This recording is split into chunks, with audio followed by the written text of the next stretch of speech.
In ancient Greece, the day of winemaking began with the rising sun over terraced vineyards. Grapes were not just fruit, they were a sacred gift tied to both daily life and the worship of Dionysus, the god of wine and celebration. Every grape was treasured, grown under the Greek sun and cooled by the Aegean breezes. The morning dew added freshness, a reminder of nature's delicate touch before the harvest began.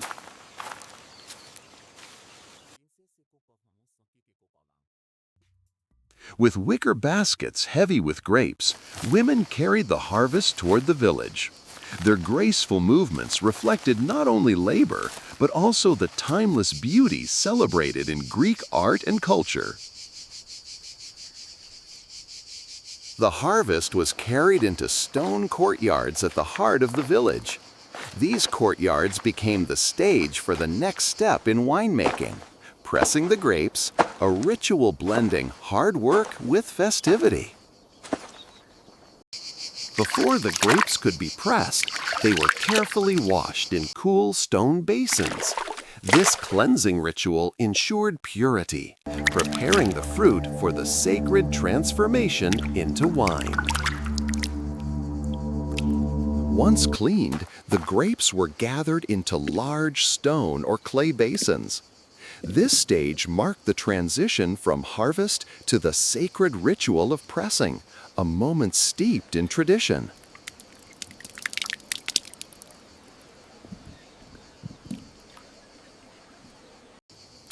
Treading the grapes with bare feet was both practical and ceremonial. Each step released the juice that would become wine, a process celebrated in festivals and hymns dedicated to Dionysus.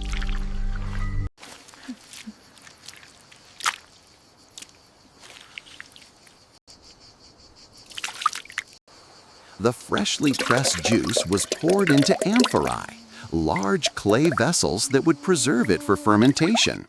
These vessels, crafted with care, symbolized the union of nature and human artistry.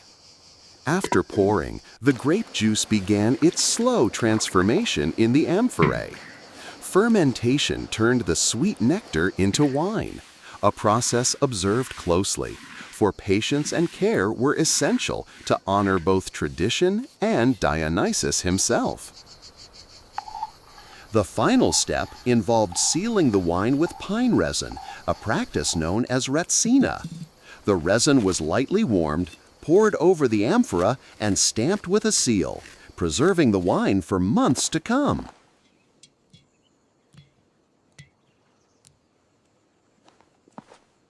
After sealing, the amphorae were lined in shaded courtyards.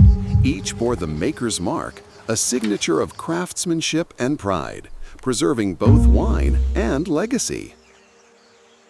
To ensure proper fermentation, the wine was stored in cool, underground pithos cellars. These humid, shadowed spaces maintained the perfect environment for transformation.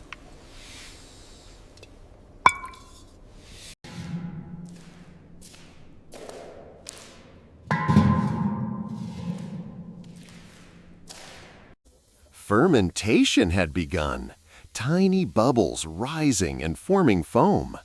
This slow, magical process transformed grape juice into wine, marking the invisible yet vital work of nature and time. A master taster carefully sampled the fermenting wine in a small kicklix. Each sip allowed him to assess progress, aroma, and readiness, guiding the final stages of creation. Through a careful decanting process, the wine was transferred to new amphorae, leaving sediment behind. This racking clarified the wine, improving taste and stability for aging.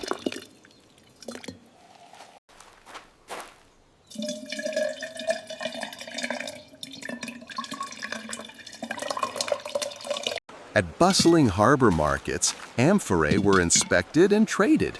Merchants checked the seals, buyers assessed quality, and prices were carefully negotiated, a ritual connecting craft, commerce, and culture.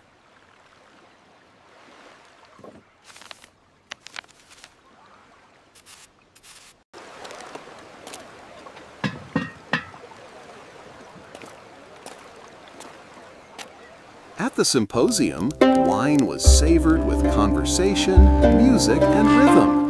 Reclining on couches, men celebrated the fruit of their labor, sharing stories, laughter, and the subtle pleasures of Dionysian culture.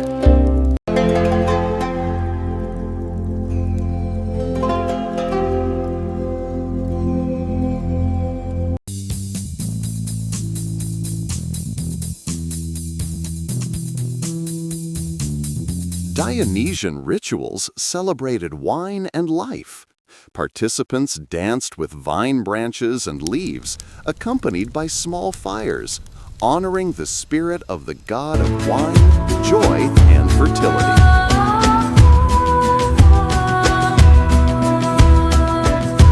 A blessed offering for a peaceful evening.